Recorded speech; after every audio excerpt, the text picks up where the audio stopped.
നമസ്കാരം. പൊളിറ്റിക്കൽ തിയറിയിലെ 4ാമത്തെ ചാപ്റ്ററിലേക്ക് സ്വാഗതം.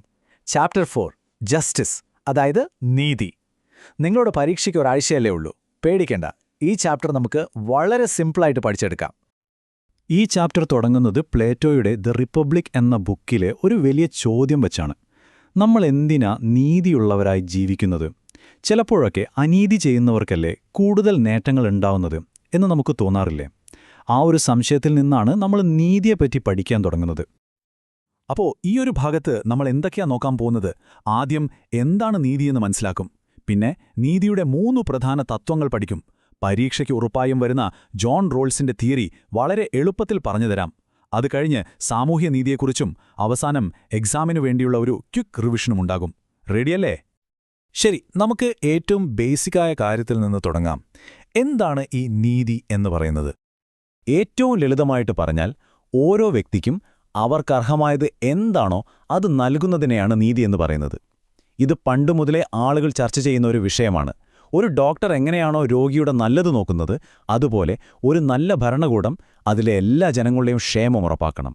അതാണ് നീതിയുടെ പ്രധാന ആശയം. ഇനി ഇപ്പോഴത്തെ കാലത്ത് നീതിയെപ്പറ്റിയുള്ള നമ്മുടെ ചിന്തയെ ഏറ്റവും കൂടുതൽ സ്വാധീനിച്ച ഒരാളാണ് ഇമ്മാനുവൽ കാന്റ്. അദ്ദേഹം പറഞ്ഞതെന്താണെന്ന് വെച്ചാൽ, നീതി എന്നത് മനുഷ്യന്റെ അന്തസ്സുമായി ബന്ധപ്പെട്ടതാണ്. എല്ലാ മനുഷ്യർക്കും ഒരു അന്തസ്സുണ്ട്. അതുകൊണ്ട് ഓരോരുത്തർക്കും അവരുടെ കഴിവുകൾ വളർത്താനും അവരുടെ ലക്ഷ്യങ്ങൾ നേടാനും ഒരേപോലെയുള്ള പരിഗണനയും അവസരവും കൊടുക്കണം. ഇതാണ് ആ മോഡേൺ ജസ്റ്റിസിന്റെ അടിത്തറ. ഓക്കെ, അപ്പോൾ നീതി എന്ന ഈ ആശയം എങ്ങനെയാണ് നമ്മുടെ സമൂഹത്തിൽ നടപ്പിലാക്കുന്നത്? അതിന് നമ്മൾ ഉപയോഗിക്കുന്ന 3 പ്രധാന തത്വങ്ങളുണ്ട്. അതേതൊക്കെയാണെന്ന് നോക്കാം. 1ാമത്തെ തത്വം ഇതാണ്: തുല്യർക്ക് തുല്യ പരിഗണന. സിമ്പിളാണ്. മനുഷ്യരെന്ന നിലയിൽ എല്ലാവർക്കും ഒരേ അവകാശങ്ങൾ വേണം, ഒരേ പരിഗണന കിട്ടണം. ജാതിയുടെയോ മതത്തിന്റെയോ നിറത്തിന്റെയോ ആണെന്നോ പെണ്ണെന്നോ ഉള്ള വ്യത്യാസത്തിന്റെയോ പേരിൽ ഒരു വിവേചനവും പാടില്ല. ഉദാഹരണത്തിന്, ഒരേ ജോലി ചെയ്യുന്ന 2 പേർക്ക് അവർ ആരായിരുന്നാലും ഒരേ ശമ്പളം തന്നെ കിട്ടണം. ഇനി 2ാമത്തെ തത്വം ആനുപാതികമായ നീതി.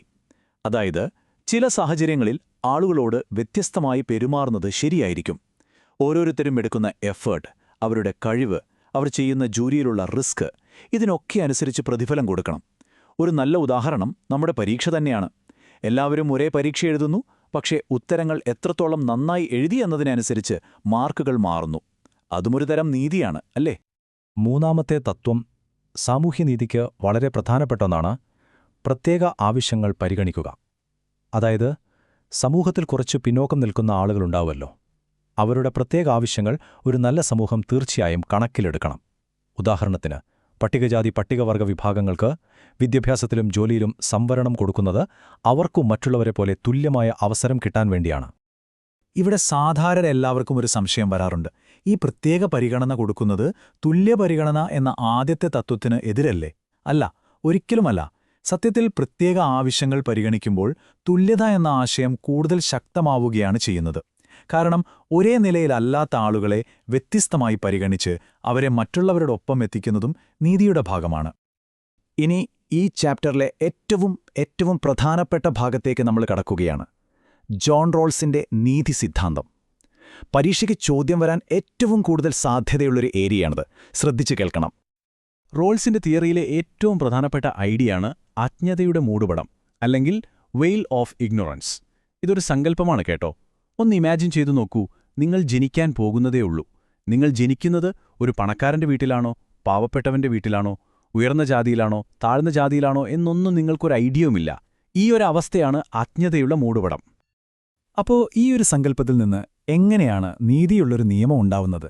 നമുക്ക് സ്റ്റെപ്പ് ബൈ സ്റ്റെപ്പായിട്ട് നോക്കാം. സ്റ്റെപ്പ് 1: നിങ്ങളുടെ ഭാവിയെപ്പറ്റി ഒന്നും അറിയാത്ത ആ അവസ്ഥയിലാണെന്ന് സങ്കല്പിക്കുക. സ്റ്റെപ്പ് 2: ആ പുതിയ സമൂഹത്തിനു വേണ്ടി നിങ്ങൾ കുറച്ച് നിയമങ്ങളുണ്ടാക്കണം. അപ്പോൾ സ്വാഭാവികമായും നിങ്ങൾ എന്തു ചെയ്യും? ഒരുപക്ഷെ നിങ്ങൾ ജനിക്കുന്നത് ഏറ്റവും മോശം അവസ്ഥയിലായിരിക്കാം. അതുകൊണ്ട് എല്ലാവർക്കും, പ്രത്യേകിച്ച് ഏറ്റവും താഴെക്കിടയിലുള്ളവർക്ക് പോലും ഗുണം കിട്ടുന്ന നിയമങ്ങളെ നിങ്ങൾ തിരഞ്ഞെടുക്കൂ. ശരിയല്ലേ? അതിന്റെ ഫലം എന്തായിരിക്കും? വിദ്യാഭ്യാസം, ആരോഗ്യം, വീട് തുടങ്ങിയ അടിസ്ഥാന സൗകര്യങ്ങളെല്ലാം എല്ലാവർക്കും ഉറപ്പാക്കുന്നൊരു സിസ്റ്റത്തെയായിരിക്കും നിങ്ങൾ സപ്പോർട്ട് ചെയ്യുക. ഓക്കെ, നമ്മൾ ഇതുവരെ കുറേ തിയറികളൊക്കെ പഠിച്ചു. ഇതൊക്കെ എങ്ങനെയാണ് സമൂഹത്തിൽ ശരിക്കും നടപ്പിലാക്കുന്നത്? അതാണ് സാമൂഹ്യനീതി. ഒരു സമൂഹത്തിലെ വിഭവങ്ങളും അവസരങ്ങളും എങ്ങനെയാണ് എല്ലാവർക്കും നീതിയുക്തമായി വീതിച്ചു കൊടുക്കാൻ പറ്റുക? ഇതാണ് സാമൂഹ്യനീതിയിലെ ഏറ്റവും വലിയ ചോദ്യം. ഇതിന് പ്രധാനമായിട്ടും 2 തരം വാദങ്ങളുണ്ട്. സാമൂഹ്യനീതിയെപ്പറ്റി രണ്ട് തരം അഭിപ്രായങ്ങളുണ്ട്. ഒരു ഭാഗത്ത് സ്വതന്ത്ര കമ്പോളം അഥവാ ഫ്രീ മാർക്കറ്റിനെ സപ്പോർട്ട് ചെയ്യുന്നവരുണ്ട്. അവർ പറയുന്നത് മത്സരങ്ങൾ ഉണ്ടാവുമ്പോൾ കഴിവും കഠിനാധ്വാനവുമുള്ളവർ മുന്നോട്ട് വരും, അത് നല്ലതാണെന്നാണ്. എന്നാൽ മറുഭാഗത്ത് സർക്കാർ ഇടപെടണം എന്ന് പറയുന്നവരുണ്ട്. അവർ പറയുന്നത് ഫ്രീ മാർക്കറ്റ് എപ്പോഴും പണവും സ്വാധീനവും ഉള്ളവർക്ക് അനുകൂലമായിരിക്കും, അതുകൊണ്ട് പാവപ്പെട്ടവരെയും പിന്നോട്ടം നിൽക്കുന്നവരെയും സഹായിക്കാൻ സർക്കാർ തന്നെ ഇടപെടണം എന്നാണ്. ശരി, നമ്മൾ ഈ ചാപ്റ്ററിലെ പ്രധാനപ്പെട്ട എല്ലാ കാര്യങ്ങളും പഠിച്ചു കഴിഞ്ഞു. ഇനി എക്സാമിനു വേണ്ടി ഏറ്റവും ഇമ്പോർട്ടൻ്റ് ആയ പോയിന്റ്സ് മാത്രം നമുക്കൊന്ന് വേഗത്തിൽ ഓർത്തെടുക്കാം. നമ്മൾ പഠിച്ച പ്രധാനപ്പെട്ട നിർവചനങ്ങൾ ഓർത്തു നോക്കൂ. നീതി എന്നാൽ ഓരോരുത്തർക്കും അർഹമായത് നൽകുക, തുല്യർക്ക് തുല്യ പരിഗണന, കഴിവിനും പ്രയത്നത്തിനും അനുസരിച്ചുള്ള പ്രതിഫലം, പിന്നെ ദുർബലരായവർക്ക് പ്രത്യേക സഹായം. ഈ 4 പോയിന്റുകളാണ് നീതിയുടെ അടിത്തറ. പരീക്ഷയ്ക്ക് ഏറ്റവും പ്രധാനപ്പെട്ട തിയറി ഏതാണെന്ന് ചോദിച്ചാൽ ഇതാണ്: ജോൺ റോൾസിന്റെ ആജ്ഞതയുടെ മൂടുപടം. അതിലെ പ്രധാന ആശയം ഇത്രയുള്ളൂ: ബുദ്ധിയുള്ള ഏതൊരാളും സമൂഹത്തിലെ ഏറ്റവും പിന്നോക്കം നിൽക്കുന്നവർക്ക് ഗുണം ചെയ്യുന്ന നിയമങ്ങളായിരിക്കും തിരഞ്ഞെടുക്കുക. ഇത് മറക്കരുത്. ഈ ചാപ്റ്റർ ഒരാഴ്ച കൊണ്ട് എങ്ങനെ പഠിച്ചു തീർക്കാം? അതിനൊരു സിമ്പിൾ പ്ലാൻ ഇതാ. ആദ്യത്തെ 2 ദിവസം ഈ ക്ലാസ് ഒന്നുകൂടി കണ്ട് പ്രധാനപ്പെട്ട പോയിന്റുകൾ ഒരു നോട്ടിൽ എഴുതിയെടുക്കുക. അടുത്ത 2 ദിവസം ടെക്സ്റ്റ് ബുക്കിലെ ചോദ്യങ്ങൾ ചെയ്തു പഠിക്കുക. 5-ാമത്തെയും 6-ാമത്തെയും ദിവസങ്ങളിൽ നിങ്ങൾ എഴുതിവെച്ച നോട്ടുകൾ എന്നും വായിച്ചു നോക്കുക. 7-ാം ദിവസം, അതായത് പരീക്ഷയുടെ തലേന്ന്, എല്ലാം ഒന്നുകൂടി ഓടിച്ചു നോക്കി ഫൈനൽ റിവിഷൻ ചെയ്യുക. നിങ്ങൾ ഈ ചാപ്റ്റർ നന്നായിട്ട് തന്നെ പഠിച്ചു കഴിഞ്ഞു. ഇനി നല്ല ആത്മവിശ്വാസത്തോടെ പോയി പരീക്ഷ എഴുതാം. നിങ്ങൾക്ക് തീർച്ചയായും നല്ല മാർക്ക് സ്കോർ ചെയ്യാൻ പറ്റും.